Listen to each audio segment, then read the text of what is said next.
Welcome to Between Two Coaches, a digital mentors podcast for visionary coaches, consultants, authors, and experts building purpose-driven businesses. I am your host, Norbert Orlewicz, co-founder of Digital Mentors. And in every episode, we're going to dive into real, unfiltered conversations with thought leaders, mentors, and catalysts who are reshaping the way that we teach, lead, and grow. This episode, as always, is sponsored by our Digital Mentors Compass workshop. If you are a coach or expert, but you're struggling to stand out in the marketplace and enroll enough clients consistently, we built this workshop for you. It's a strategic experience that combines our expert mentorship with AI-assisted tools designed to simplify your message and sharpen your marketing strategy. You walk away at the end of that workshop with a personalized marketing roadmap built for your business, your goals, and your voice. You can grab a free ticket for the next live session at compassworkshop.com. Again, that is compassworkshop.com. All right, today's guest, very excited to have Mike join us here. Today's guest is Mike Van Pelt. He is an entrepreneur, best-selling author, speaker, and men's life coach. He's the founder of TrueMan Life Coaching and host of the TrueMan Podcast, where he helps men step into authenticity, purpose, and leadership. Through his book, True Man, True Ways, and his new keynote, The Power of Asking for Help, Mike shares a practical framework for growth, helping men overcome fear, build confidence, and live with clarity and direction in every area of life. Mike, welcome to the conversation. Norbert, thank you for having me. I'm glad to be here. Yeah, I'm excited to have this conversation with you. Dive into your journey as an entrepreneur and as a coach, and also share with us some of the insights that you've discovered along the way. Let's get started with this question right here. I'm sure you'll have an interesting perspective on it. It's 2025. The world is a funny place right now. Mm. There's a lot of interesting stuff going on, a little bit of chaos, a little bit of uncertainty, all sorts of stuff. Why do you think coaching and mentorship is more important now than ever before? Oh, wow. There's a lot in that question. I got to say, I've been a huge believer in coaching my entire life. I really feel like it comes from my athletic background, right? I mean, you just don't throw people out on the field or the court and not have somebody there to X and O and give direction and have game preparation. And life is a lot like that. There's a lot of confusing things out there. So much noise, right? We have these crazy little gadgets called mobile phones, our computers, social media, just the media in general. It doesn't matter on what side of the aisle you're on. They just like to make stuff up, throw it out there and see who bites. And so, we get these confusing messages. And so, and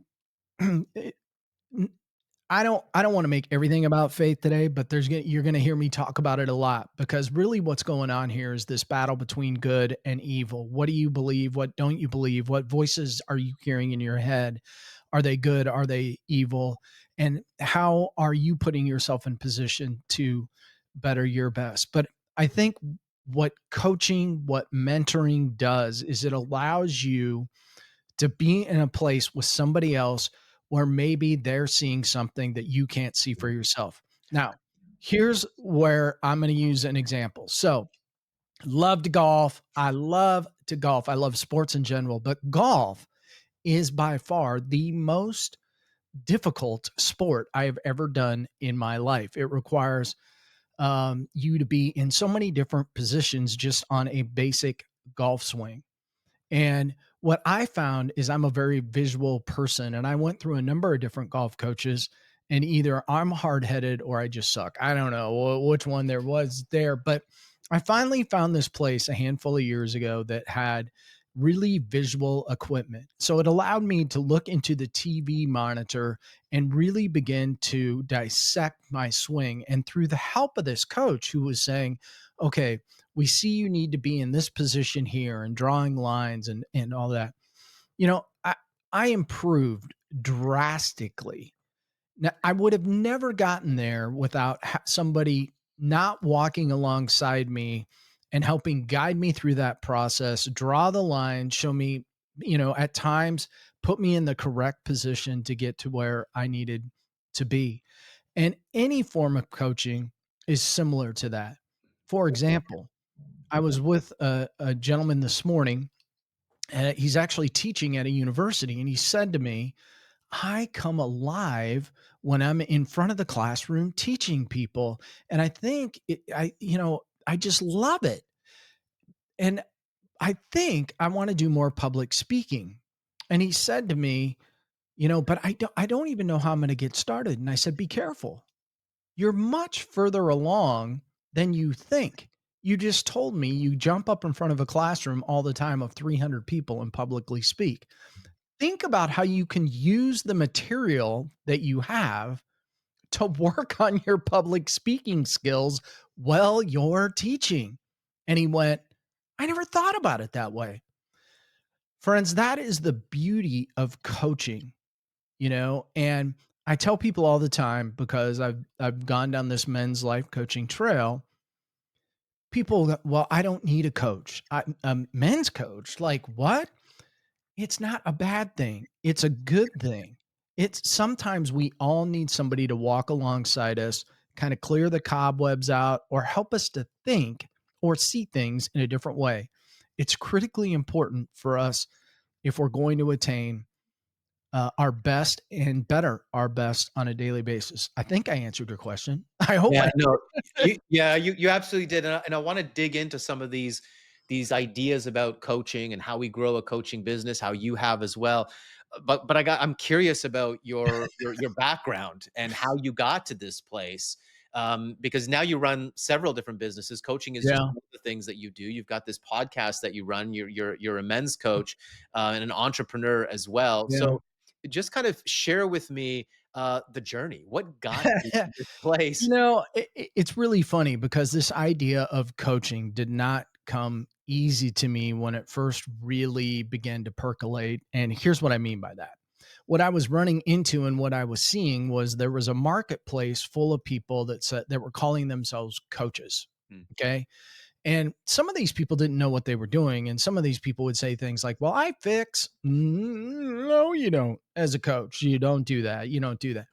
So, but really what I had to do was, number one, I took some courses from a guy who had really wrote a book on calling. What does it mean to be called? Because I would also hear people say, well, I'm called to do this.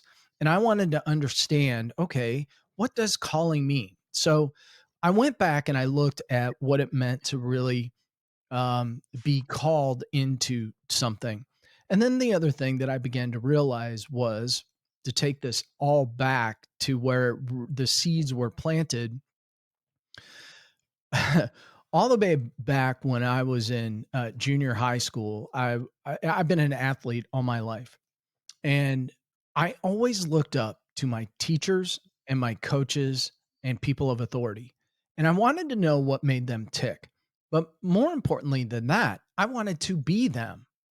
I really wanted to be them, and so when I was a freshman in high school, I took a general business course, and the teacher asked us, write a paper on what you want to be when you grow up. And so I wrote letters to several college basketball coaches around the country. Now, I grew up in central Iowa. I was a Iowa Hawkeye diehard fan. Okay. So the coach at the time was George Raveling at the University of Iowa. And George Raveling wrote a letter back that I typically keep here on my desk, but because my house is being cleaned tomorrow, I do not have it here on my desk right now. But I keep that letter on my desk. Again, that letter came to me in 1985. Why do I keep that letter on my desk? Well, I always wanted to be a college basketball coach. I ultimately, at one point, did go to college. I was a manager for a college basketball team. I've been to NCAA tournaments. I've been a part of conference championships. And I also went through a period of time where I was a little bit lost trying to figure out what all that meant. Mm. But the thing is, today, I'm speeding this up a little bit. Today, I am not a college basketball coach, but I am a coach. I am doing exactly what I was called to do from a very young age.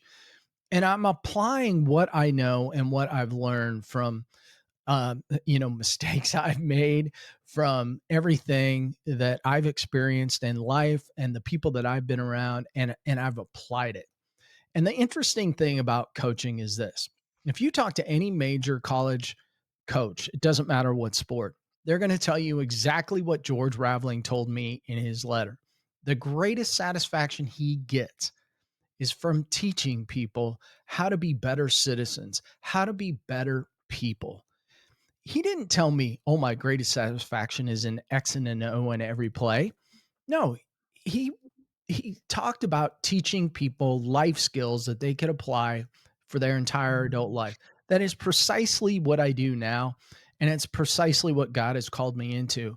And that's really my coaching journey has been something that has really been embedded in me from a very early, early and young age. Even when I was a senior at high school, and I'm sure my little brother could tell you some stories, although he's not here, so he can't defend himself. I was coaching his AAU basketball team. So this is something that, leadership and understanding leadership and teaching and mentoring and helping people better their best is something that, for whatever reason is a God-given gift. And, I continue to explore it and grow with it because I want to see people be their best. So that's a little bit how my coaching journey began. So this is really powerful talking about calling, because I've always felt a calling as well, and I'm not sure that I could define it even just a few years ago as to what my calling is, but I've always felt on purpose, and I think that's Yeah. the thing that's kept me driven and helped me to overcome all of the challenges that I've overcome. And at the same time, I see a lot of people struggle with finding their calling, whether they've been in corporate all their Yeah. life and now they're looking to transition and do something because they want to do something more fulfilling. They want to do something more on purpose. They might Right. not know exactly what that purpose is. It's interesting the way that you identified your calling as simply helping other people be better. And around that Yeah. very simple idea, you're able to build a successful business, a coaching practice, a podcast, etc., just built around that simple idea. Do you think that maybe people overcomplicate this idea of trying to find your purpose and find your calling? I commonly say, people ask me what I do, and I'll say, I help guys get out of their head and into their heart. Mm. Now, the measure between the head and the heart is really just a few inches. But specifically as men, we will really get in our head. We're fixers. We're designed that way, right? We're fixers. Open up the hood. I want to see what's under the hood. I want to get the tools out. I want to fix everything. And we do that in our relationships too. I think one of the most important things we can do is get out of our head and into our heart. Now, I will tell you, this is part of my coaching journey as well. How did I begin to do that? Well, I've been a Christian all of my life, but what there was something missing. And so at one point in my life, um, my wife has been highly successful in her career, and we had just relocated to, this is a number of years ago, to South Carolina. And I was struggling with where I was at because I had to relocate and start over everything. And she said, stay at home with the kids and figure out what you want to do. And so I already told you I went to college, and I didn't graduate at that time. And so education was very important. The discussion that we would have with our kids early on, we would never say, hey, we're taking you to daycare. We would always say, we're going to take you to school, and, whatever. And all of a sudden it hit me. I was actually working with a coach. I do drink my own Kool-Aid. I work with people, a career coach.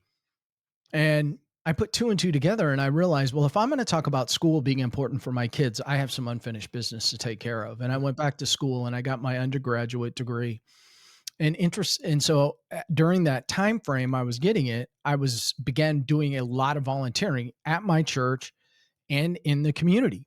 And I absolutely loved it. Just absolutely loved being out in the community. And I quickly realized that maybe my calling was leading me more towards the nonprofit world where I could really get out and impact the community. And but I had these leadership skills that were really coming out. And I'm like, what do these executive directors have that I don't have? And I'm like, well, some of them in these big organizations have master's degree and you've already completed your undergraduate. You can do this. And so I went back and I got my graduate degree.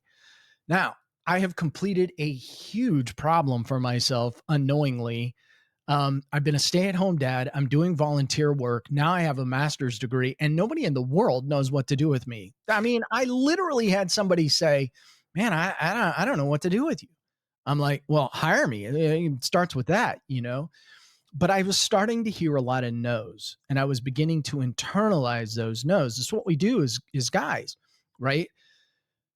People ask our name and then they ask us what we do, and our job becomes our identity.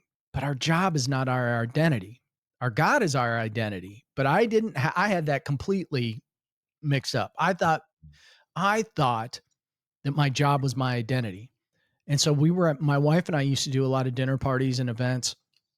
And I remember being at an event and this guy came up to me and we were talking and he said, "What do you do?" And I could not even get anything out of my mouth because the word stay at home dad just didn't seem to fit in the moment. And my wife actually had to answer for me. And that's when I realized I got a problem here. Mm. And I really went back and evaluated, okay, where are you at? What skills and abilities do you have? And this is when I knew some people that were doing some business consulting. I contacted them and started down the business consulting route. And I met a man while I was networking. We started a men's small group. Thought we were going to start a business networking group, and it turned into a men's small group. And this is where my world began to take a major shift Mm. because it was within that small group that we decided to start talking about more than inch deep topics. And we waded out into the deep end of the pool just out of curiosity. Why am I feeling the way I'm feeling about life? Why am I feeling the way that I'm feeling about family and everything that's going on in the world? And we began to make connections. And it was I went to a men's retreat. This is just 6.5 years ago. And it was on a Saturday morning. The camp leader said, "We're going to play 3 worship songs this morning. And I want you to hear these songs as God's singing them to you." And they played a song by Josh Groban called "You Are Loved." Not a worship song. Absolutely wonderful and powerful song, though. Just incredible song. And I almost fell to the ground on my knees. It just absolutely hit me in that moment. And God spoke to me and said, "You're my beloved son, and I want an intimate relationship with you." And I'd never heard anything like that in my life. And I remember looking around the room going, "Oh, wow." So if anything like that happened to any of these other guys in here, where do they go? Who do they talk to? What do they do? Mm. And there was the seed had already been planted, but that was like a huge wake up call. And heading into 2020, I had big plans. COVID took that out and really caused a huge shift in my life. But that's where this big idea and epiphany of getting into men's life coaching happened. It's where the podcast happened and everything has snowballed since. But I will tell you that the minute I found intimacy with God and began to get closer and to lean into Him and take my hand off the wheel and stop white knuckling life, everything changed. And we Mm. don't even have enough hours in the day for the stories that have occurred since that moment happened. And, it is powerful to submit to God and stop believing that you have all the answers because the Mm. reality is you're not in control. Wow. Yeah, that's a deep message. And it's interesting because I love having conversations about faith and about God and all of that. And there's different people with different beliefs and all of that. And I appreciate that. I've gone through my own personal journey through all of that. I grew up a Jehovah's Witness. Oh, wow. We left the faith because my sister needed a blood transfusion, and Jehovah's Witness, you can't do that. Yep, And my yep. dad was like, "Save my daughter." What the heck? Right, right. Um, So, I went through a crisis of meaning in my early 20s. I came out to British Columbia, Canada, and as a young 20-year-old, and just started sort of exploring and started studying world religion and all sorts of different things, went down lots of different paths, and have kind of come back to where I am today with my understanding about my relationship with Mhm. God and with Jesus for my own self. I truly believe, regardless of what we believe, that we need something bigger than ourselves. Yeah. And if you have that experience with God, with Jesus, that's an incredible blessing, because that's that thing that's bigger than you that will get you through all of the problems and challenges and issues. For the people listening today, I sometimes feel like that's a big challenge for a lot of people, is they don't have something bigger than themselves to Yeah. look up to kind of guide them, to have trust and to have faith in. What do you say to people, that maybe they're a little bit lost in that sense? Because I that's, for me, that's the feeling. Like, Wow. if you don't have something bigger to tie yourself to, then you're going to feel lost, because you're going to Oh, feel isolated and alone, right? So how do we navigate that place? yeah. I mean, I've experienced it. I We all totally have. get it. Yeah. I mean, there's, when you're going through that, if we're being honest, if we're being authentic, if we're being real, there are days of despair. There are days of asking questions like, man, is this all the life there is? Is there more to life? Like what's going on? You may even be blaming everybody else when you need to be looking in the mirror. Mhm. And that's a hard thing to hear. It's a hard thing to do. And the only reason I can say that and not say, hey, I'm trying to throw you under the bus, is I've had to take a lot of time to look in the mirror. People would be shocked at how much time I just sit meditating, listening, reading, praying. And some people would say, well, I don't have the time for that. And my thing is, I don't know how you don't have the time for that. And Owen, by the way, I bet we can carve 30 minutes out of your day just by you stopping looking at Facebook all day long, you know. But, you know, I think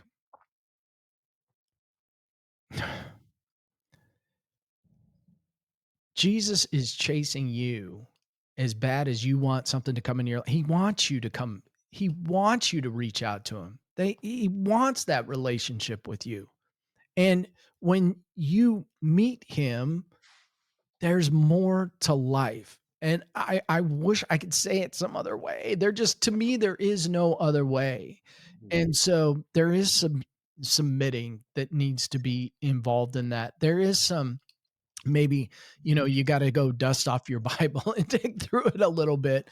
But what I found was that there was a relationship available. Now, I put myself in position even before that weekend where, I heard God speak to me.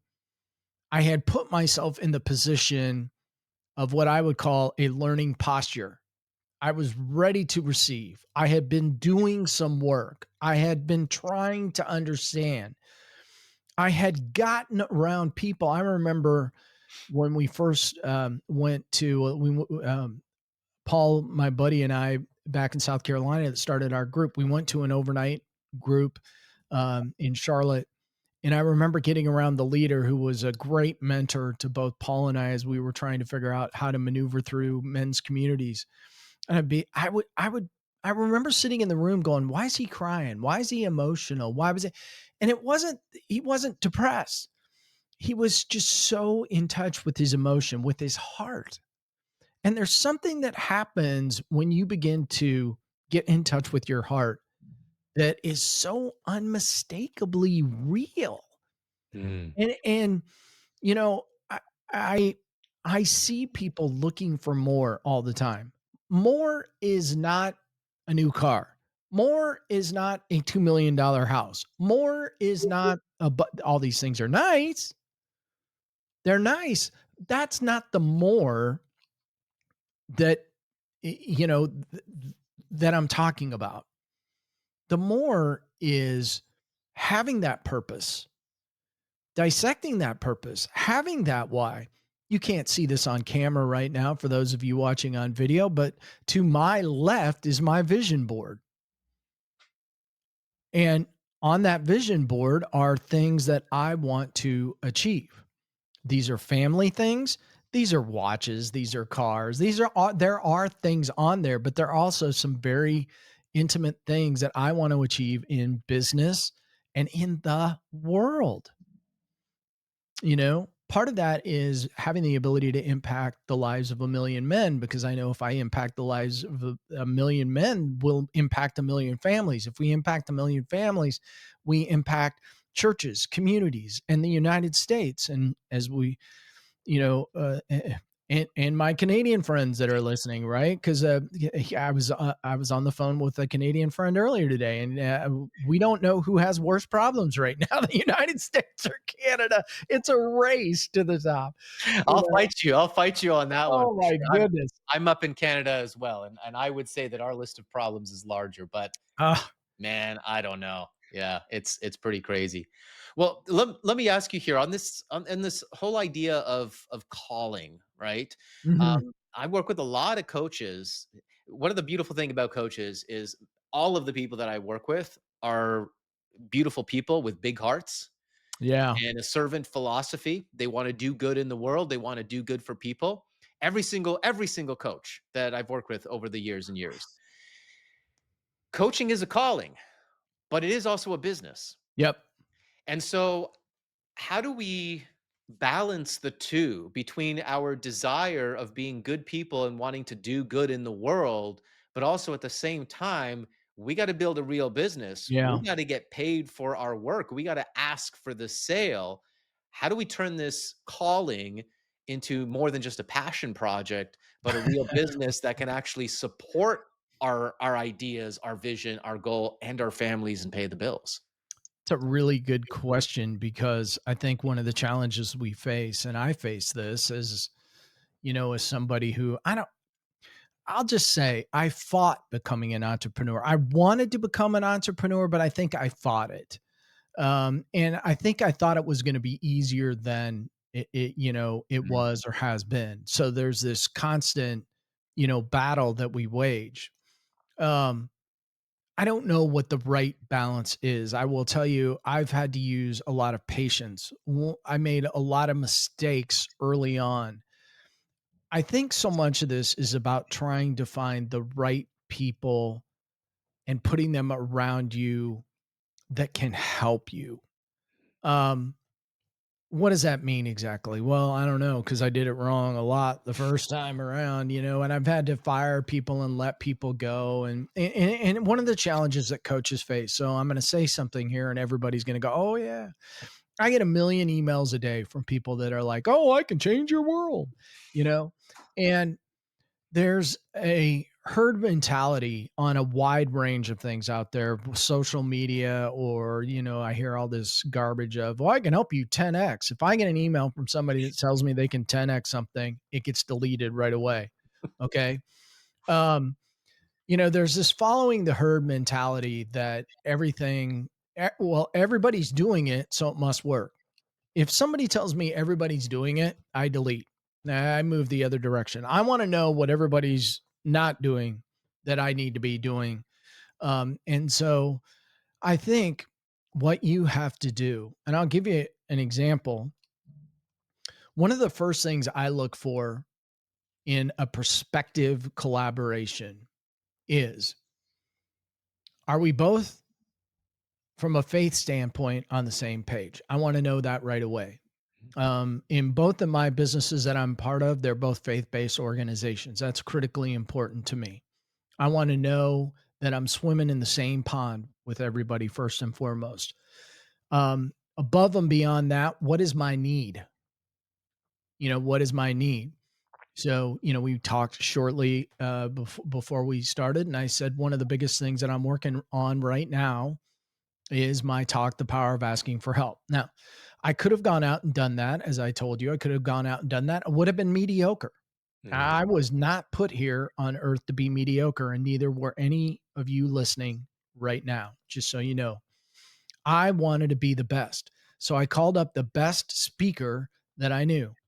Now he does some coaching, but he does a lot of speaking, and he's been on stages. He sold over $25 million from stages over the years. This guy's highly successful. Why did I go to him? Well, he's an old Iowa Hawkeye. That helps. We like old Iowa Hawkeyes. He's my, as I tell him all the time, you're only my second favorite Hawkeye though.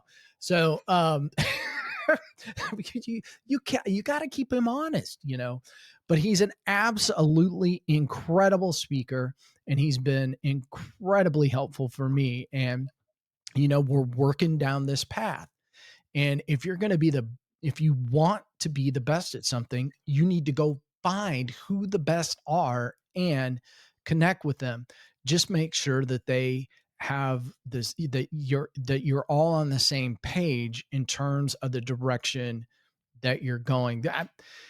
Those are just a few of the things. We'd probably be on here all day, but collaborations, I want to tell you that they're easy. I have not found them to be easy, and they take time. I Mhm. have a gentleman that we've been working on something, and I'm not even sure what we're working on, but we periodically hop on calls for the last 3 years. And we know when the time is right, something will percolate. And it hasn't yet, but it will, because, we're committed to doing something together. So those are important relationships, not these transactional things that are common in the marketplace. Yeah, there's this interesting side of business. There's this dichotomy in business and entrepreneurship.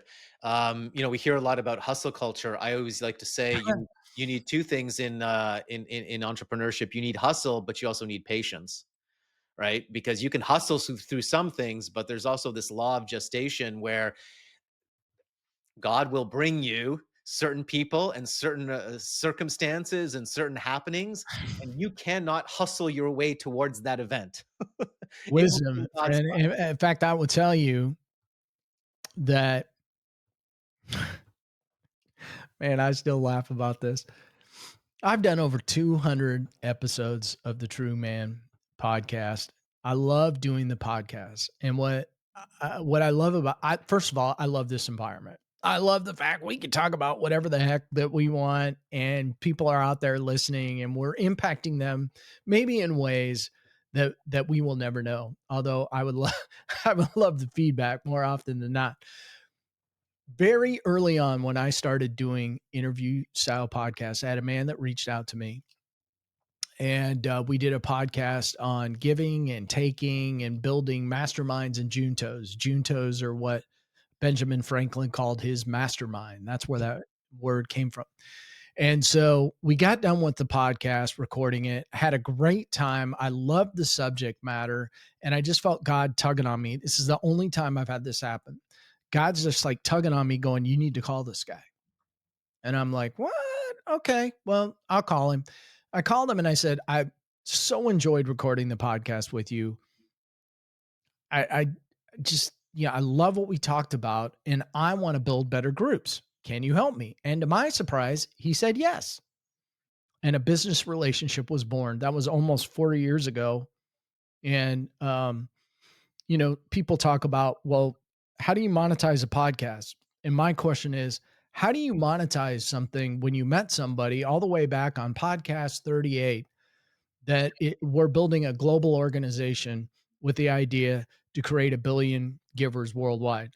Now you tell me, how do you, how am I supposed to measure that, you know?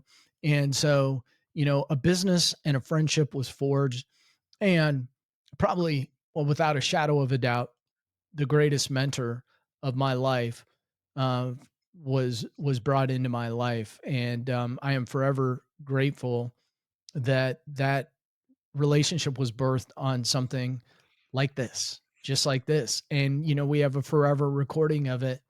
And, we get to go out and build a business and share it with the world, and make an impact and make a difference. And so, it's one of the reasons why I just love this format. Yeah, and that's the thing is We get so caught up in the transaction of business sometimes, in like the Yeah. activities and the Yeah. to-dos and the prospecting and the calls and the stuff Mhm. that we need to do to move the needle. But I really love the just the experience of showing up and making the connections like we're doing here on this podcast. Being in action is what I talk about all the time. It's about action, action, action. Your feet should be moving. Absolutely, and you just gotta put yourself out there, and the opportunities, you have no idea the opportunities that are gonna come Oh, your man. way if you Yeah. just put yourself out there and take action. 100%. Yep. Absolutely. 100%. I wanna get back to your keynote that you're working on, the power of asking for help, but before we do that, I wanna hear a little bit from the business side. How did you make what's worked for you in business as a coach with the podcast, um, with the things Mm. that you've been doing, with the ups and the downs? Just for the coaches listening out there, we've got other men's coaches that are listening or women's Yeah. coaches that are listening, and they're looking into the space, and it's like they're one little coach in a sea of many coaches. There's a lot Yeah. of imposter syndrome that shows up. There's a lot to learn about marketing and growing a business and online platforms and all that kind of stuff. Can you just share some insights and lessons that you've learned that you could impart on some of the coaches listening right now to help get them through the yucky, challenging phases of startup and growth? Yeah, don't be afraid to fail. Ah, Yeah, don't be afraid to fail. One of the things I talk about in my keynote, and I'm 100% sure we could have added more, but um, there's really three primary components to it. And this component happens to be, um, it's probably going to end up being one of the major pieces. And we like to call it the four obstacles of fear. So rejection, uncertainty, vulnerability, and unworthiness are four of the top fears that I talk about. Those are four of the top fears that people face, and those are all bad in and of themselves, and they will put you in a virtual prison. So, we typically have a hard time moving when we're in fear, but you shouldn't not move forward with something by just simply having the fear of making a mistake. The other thing is we listen to other people way too much. mm, People will tell you you're crazy. People will tell me I'm crazy when I tell them that, I'm with an organization that wants to go out into the world and create a huge paradigm shift in how people buy their food and groceries. And, I'm sure somebody was telling the Wright brothers they shouldn't fly a plane. I'm sure somebody was telling Bezos that selling used books online was a bad idea. And the list goes on and on and on. And when you're trying to create a paradigm shift and make a difference and chase your passion, the funny thing of it is the crazies come out of the woodwork and tell you that you're nuts. But I think you can't be afraid to chase your dream, but make sure that if you need help in certain area, know your strengths and your weaknesses. I'm not a technical guy. This is where I struggle big time. I don't like technical. Technical to me is like social media. I don't know how social media works. I don't want to know how social media works. In my world, I would just turn it over to somebody else and let them go with it. I've not done that yet. But anything technical are things that I don't like. Administrative stuff, I don't like. In a perfect environment, and I'm not there yet, I would have like a virtual assistant that would do a lot of the things that I don't want to do. As a coach, you've got to figure out you know, where are you going to make your most revenue? So individual coaching can be a challenge, right? Unless you're a high ticket dollar coach. I went that route early on because I had the discretionary time to figure it out, and I wanted to figure out how to maneuver around in this environment. I'm at a point now where I don't have the time. When you're trying to do a couple of different things, one-on-one coaching is not always the easiest thing to do. And so I'm moving more towards the workshop model, more towards public speaking, more towards summits and whatever we can do to get out there and get in front of groups of people. Now, in my environment, I will tell you, I think that's the way to go anyway, because I like men learning from other men. And what I've found is that helps them too, because everybody thinks their story is unique to them. And while it is, it's actually more important for you to hear from somebody else their story.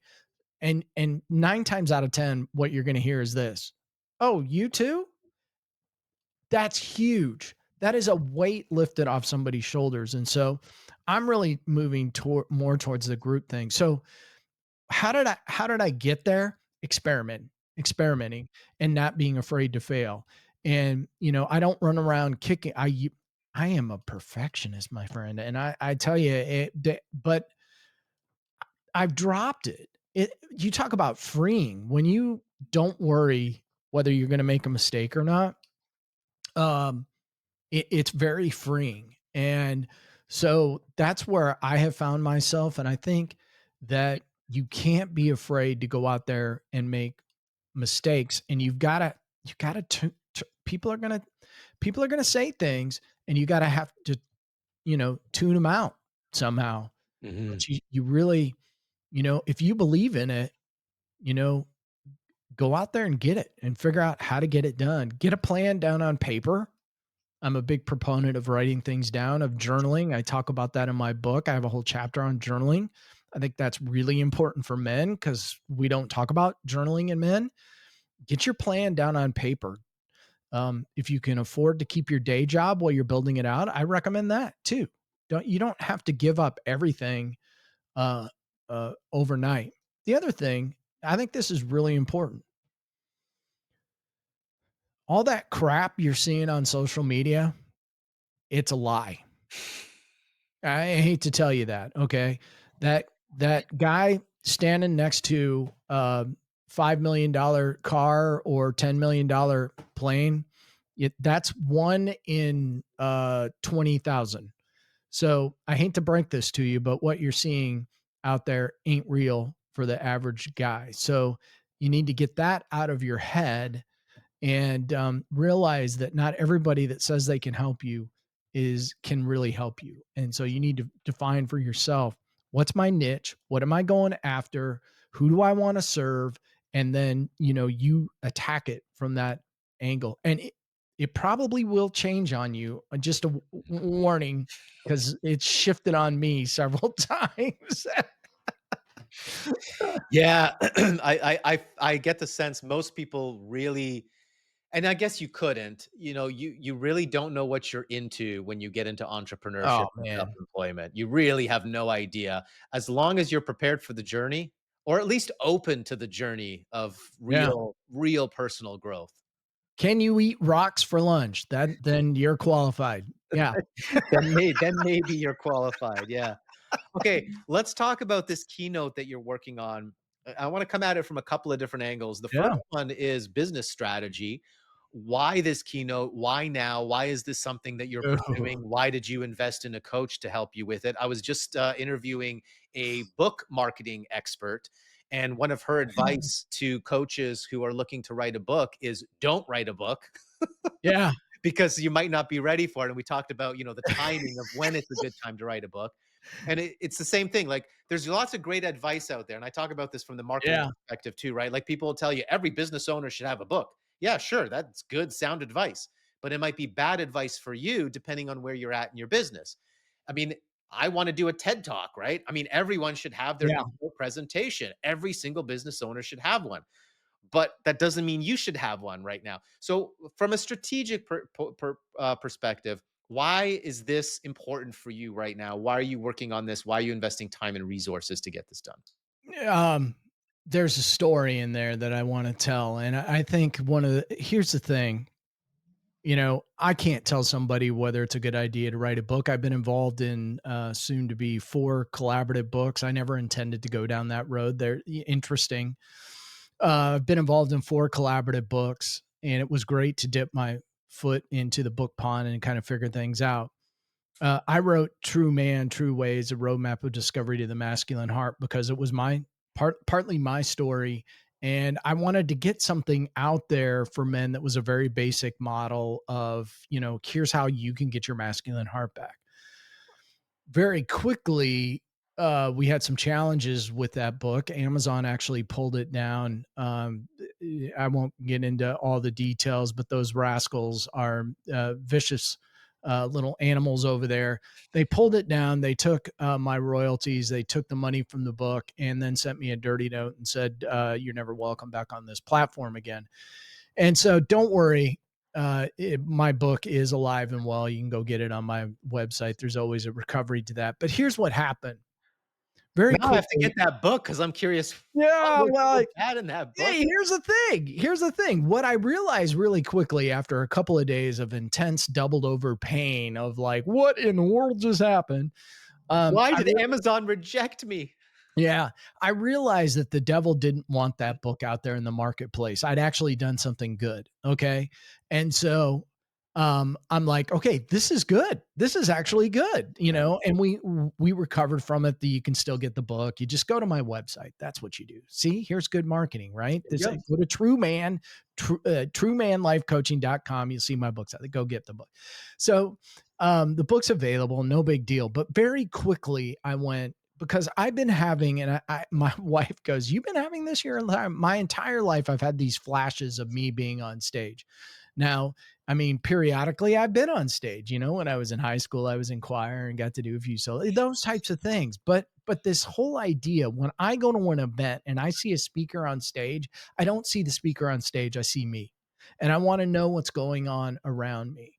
And so I've always thought I'm going to be the guy on the stage. And so there have been this topic circling around me, the power of asking for help. And it really started very early on for me. When I was 6 years old, the teacher noticed my eyes were going, I was going cross eyed in class.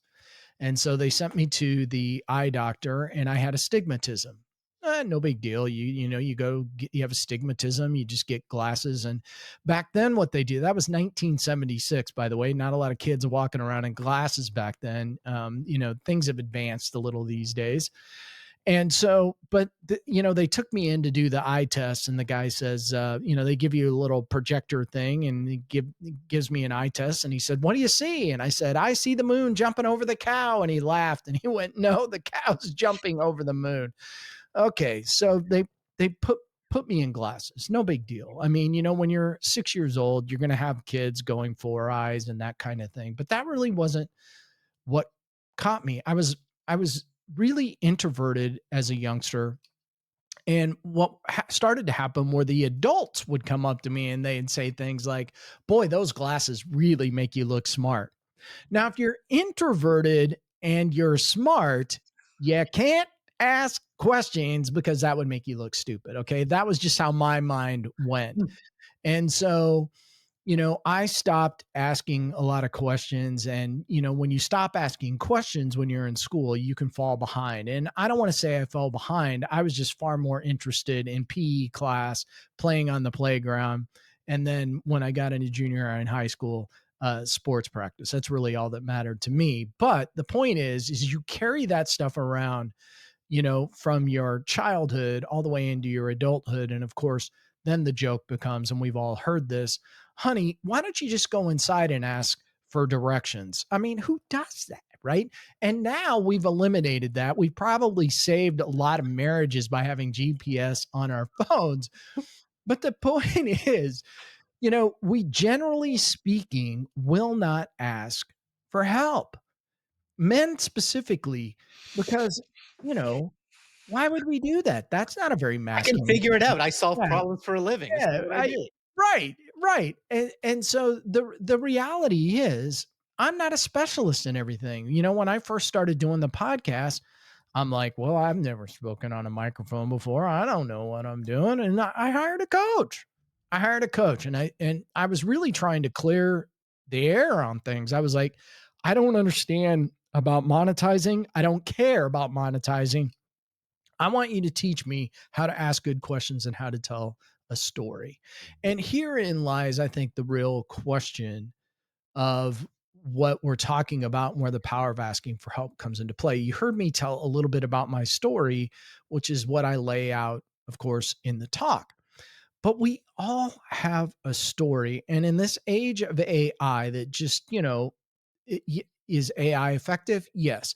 Is it going to replace storytelling? Well, I would hope not, because there's nothing important than a human being's story and your ability to get out there and talk with people and challenge them in ways that they may not otherwise be challenged or motivated. And so, the whole idea about asking for help for me really gets into this idea of how men specifically, it's really who it's pointed towards, how they can, number one, shift their life by following another piece of the talk, which is the three pillars of a true man. So, what is shift? Stabilize, honor, ignite, focus, and trust. Those are the areas of shift that we get into.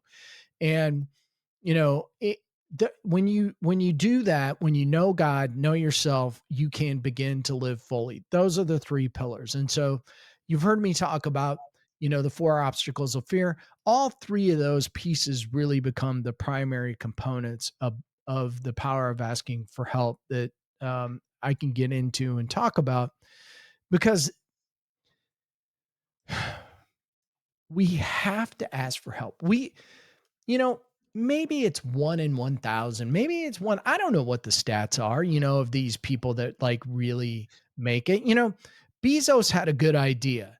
Did he completely build Amazon out? Well, I can tell you what, I don't know what it took. I don't know the whole story.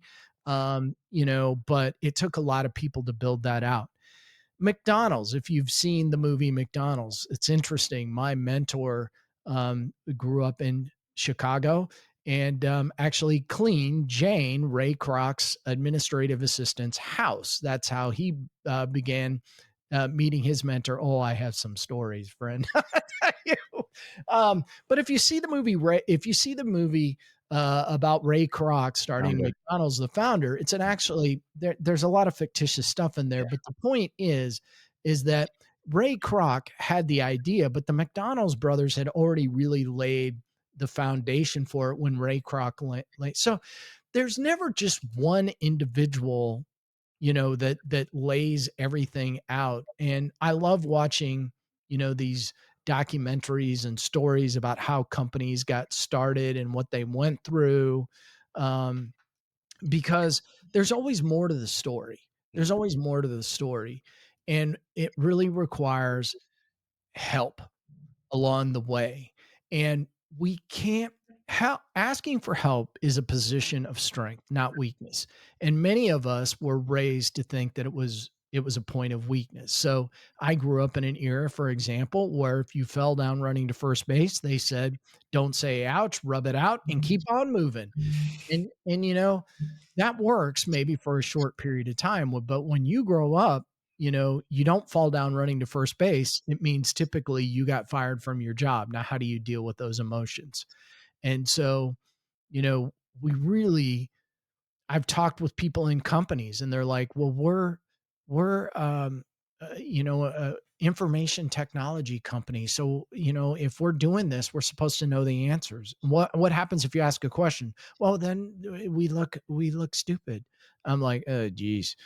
How can you be a technology company and improve if you're not asking questions? And so, I don't, I just think it's critically important. It's something that I want to explore with, um, you know, talk more about in men's groups and churches and businesses.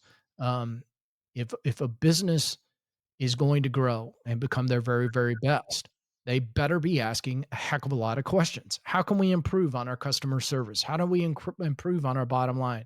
How do we treat our customers in the marketplace? Those are all questions that you need to be asking. And there's power in all of that.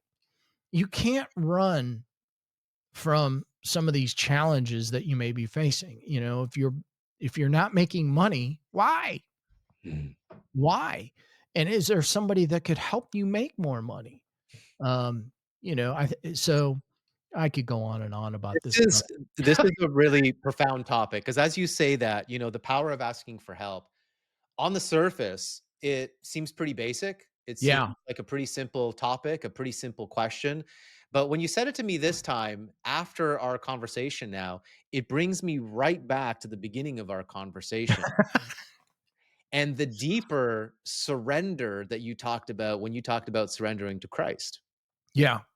Because really what there's this surface level ask for help because you're not perfect and you don't know everything and Yeah. you have strengths and weaknesses, so at some point you got to surrender to the reality that you don't have all the answers and you need some people to help you, and then that connects to that deeper spiritual need of surrendering the fact that you're not going to figure life out on your own. I'm gonna get this wrong, and I should know this off the top of my head, but I've got a book on my bookshelf back here, and I had the author Bob Tiede on my podcast. Fascinating guy. He wrote one of his books was the 300 some questions that Jesus asked. Now, here's what's interesting about that: Jesus knew the answer to the question before he asked them. So why did he ask the question? Well, he was trying to build relationships in many cases, and he was trying to help people discern the answers to these questions. And when you discern and you think, you gain wisdom. And so, I mean, Jesus is out there firing questions at people, and he already knew the answer, and so if uh, true man, the name of my coaching, the name of the podcast, is taken right out of scripture. It's Jesus Christ walk on earth as a true man. That was our men's small group back in South Carolina. Why did we name our group that? Because we looked at everything and we didn't figure that, and no offense if your group is this, but we didn't feel like another iron sharpened iron was necessary in the marketplace. And so, and we also felt like, Jesus was the ultimate role model. So if you want a role model as a man, just pick up the Bible and read about Jesus. I mean, he'll tell you all that you need to know. I mean, the fact that Jesus would ask these questions when he knew the answer. Now, you and I don't always know the answer. There's the difference. But that's also why he's Jesus, right? But he was trying to build the relationship. And I think in this technology world that we live in, technology is great, but you know, it doesn't replace the relationships. Somebody's still got to push the buttons. We're not far enough along yet where you know, where we got robots in here. I've had people tell me, well, your podcast is going to be replaced because, AI will be doing it. And I'm like, well, if AI can tell better stories than me, then that AI deserves it, I guess. But, you know, it, it's, you're right. You're right. I mean, it's the form for me. Asking for help and asking questions run together, and it has everything to do with me being in a place where I found freedom to talk about it, to think about it, to be vulnerable, to be authentic. There is, I think, the worst place that we can be as men is, there used to be, I was in spent a lot of years in sales, and there's this saying in sales, and I can't stand it anymore. It's called fake it till you make it. I think we probably all heard it.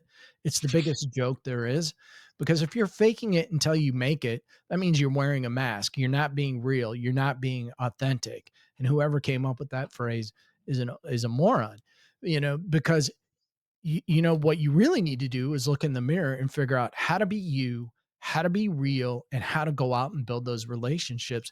And that relationship, by the way, starts with you, because if you don't love you, you're not going to love your spouse or your children or whatever. And that's what I had to do. I had to fall in love with me.